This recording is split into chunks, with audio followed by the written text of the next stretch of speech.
नमस्कार दोस्तों, question number 61 आज हम लोग चर्चा करेंगे। बैंकों का राष्ट्रीयकरण कब हुआ था? बैंकों का राष्ट्रीयकरण 1969 में होता है। इसका ऑप्शन पहला है 1869, 1945, 1969, 1950। तो इसका आंसर हो जाएगा 1969। बैंकों का राष्ट्रीयकरण 1969 में होता है। क्वेश्चन नंबर 62 है, सहकारी साख समिति सर्वप्रथम कब लागू हुई थी? 1994, 1910, 1992, 1917।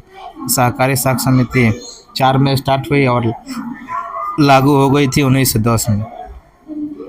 क्वेश्चन नंबर इसका आंसर हो जाएगा बी। क्वेश्चन नंबर 63 है, मैगलन समितियाँ स्थापित कब होती है? तो जो मैगलन समिति है वो 1914 पहला ऑप्शन है, दूसरा ऑप्शन है 1917, तीसरा ऑप्शन है 1912 और चौथा ऑप्शन है 1904। तो इसका आंसर हो जाएगा 1914। जो मैगलन समिति है 1914 में स्थापना होती है। क्वेश्चन नंबर 64 है, सहकारी प्रांतीय सरकारों का हस्तांतरण का विषय कब बनता है? ये सीधे आप याद कर लीजिएगा, 1919। ऑप्शन की कोई ज़रूरत नहीं है, सीधे आप याद कीजिए। ये क्वेश्चन VVI क्वेश्चन है। क्वेश्चन नंबर 65 है, गैर संस्थागत वित्त प्रदान करने वाली सबसे लोकप्रिय साधन कौन सा है? तो इसका है हो जाता है साहूकार, सेठ साहूकार, महाजन। ये कभी कभी साहूकार दे देता है, कभी कहीं सेठ दे देता है, कहीं कहीं महाजन है। ये तीनों याद कर लीजिए। सबसे ज़्यादा महत्वपूर्ण बात, ये तीनों जो होता है सबसे लोकप्रिय साधन होता है, ना कि रिश्तेदार, दोस्त और अन्य वित्तीय संस्था। क्वेश्चन नंबर 65 है, राज्य में कार्यरत केंद्रीय सरकारी बैंकों की संख्या कितने हैं? तो देखिए कह रहा है राज्य में कार्यरत, तो पूरे राज्य में 25 कार्यरत है केंद्रीय सरकारी बैंकों की संख्या। इसका हो देखिए कह रहा है कि राज्य में कार्यरत केंद्रीय सरकारी बैंकों की संख्या था। इसका हो जाएगा आंसर हो जाएगा 1 हो जाएगा, लेकिन आगे जाएंगे तो आपको क्लियर करेंगे। इसका अभी पहले याद कर लीजिए क्योंकि इसमें देखिए जिला स्तर पर नहीं कह रहा है, केवल कह रहा है राज्य में कार्यरत, कह रहा है राज्य में कार्यरत केंद्रीय सरकारी बैंकों की। अगर वही कह देगा कि जिला स्तर पर, जिला स्तर पर, तो इसका हो जाएगा आंसर 25। अगर वही कह देगा, देखिए फिर से बताते हैं, और राज्य में कार्यरत केंद्रीय सरकारी बैंकों की संख्या, राज्य में कार्यरत केंद्रीय सरकारी बैंकों की संख्या 1 है। यही क्वेश्चन राज्य में कार्यरत जिला स्तर पे, किसके स्तर पे? जिला स्तर पर, तो उसका हो जाएगा 25। और एक और क्वेश्चन कह देगा कि पूरे देश में अभी तक क्षेत्रीय ग्रामीण बैंकों की संख्या कितने है? जब पूरे देश में कहेगा तो उसका हो जाएगा 196। जिला स्तर पर जब कहेगा तो 25, ऐसे कहेगा तो एक वाला तो ना आएगा, ये आएगा और ये आगे बताएंगे आपको। क्वेश्चन नंबर कोई कंफ्यूज होने वाली बात नहीं है। जब कहेगा कि जिला स्तर पर, जब भी कहेगा कि जिला स्तर पर तो सीधे 25, आदेश में कह देगा तो 196, सीधे से याद कर देना बस। और अब भारत के वित्तीय राजधानी किस शहर को कहते हैं? तो भारत के वित्तीय राजधानी, इसका आंसर हो जाएगा मुंबई। देखिए यहाँ पर दिया है दिल्ली, पटना, गया, इनमें से कोई नहीं, तो इनमें से कोई नहीं मुंबई हो जाएगा। भारत का जो वित्तीय राजधानी होता है मुंबई हो जाएगा। अब देखिए आ गया, देश में अभी कार्यरत क्षेत्रीय ग्रामीण बैंकों की संख्या कितना है? कह रहा है कि देश में, सबसे महत्वपूर्ण देखिए कह रहा है कि देश में क्षेत्रीय ग्रामीण बैंकों की संख्या, देश में जब कहेगा तो 196, और वही कहेगा कि देश ये राज्य में जिला स्तर पर तो कितना हो जाएगा 25। जिला स्तर पर जब वही कहेगा तो 25। क्वेश्चन नंबर 66 है, सरकारी सेवा के 2 महत्वपूर्ण उदाहरण। सरकारी सेवा यानी कि सरकारी दुल्हा के 2 उदाहरण आप लोग लिख सकते हैं। सरकारी दुल्हा कौन कौन हो सकता है? रेलवे है, वायुयान है। आप लोग लिखते रहिएगा, समझते रहिएगा कि कौन कौन होता है।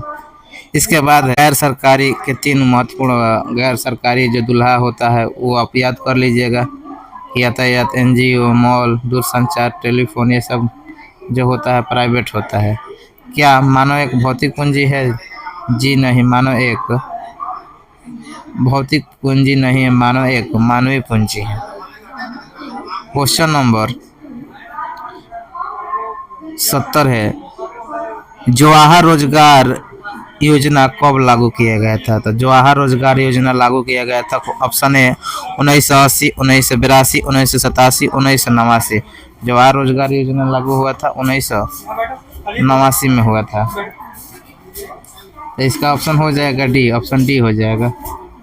क्वेश्चन नंबर 71 है, काम के बदले अनाज योजना की लागू कब हुआ था? जो काम के बदले अनाज योजना कब लागू हुआ था, इसके बारे में हम लोग जानेंगे। ये ऑप्शन हो जाएगा 14 नवंबर 2004, ऑप्शन ए हो जाएगा। आप लोगों को हाला सुनाई दे रहा होगा शोरगुल, क्योंकि अभी हम बहुत दूसरे जगह है, जंक्शन पे है और समय नहीं मिल पा रहा है, जिस कारण से आप लोग एग्ज़ाम के कारण वीडियो जल्दी बना पा रहे हैं, जिस कारण से थोड़ी बहुत हाला जो शोरगुल हो रहा है, जिसके लिए हमें खेद है। क्योंकि अभी हम टाटा नगर जो है उसमें वहाँ पर जंक्शन पर कुछ काम से अभी यहाँ पर है, जिस कारण से हल्ला बहुत ज़्यादा हो रहा है जमशेदपुर में, अभी टाटा जंक्शन पर है।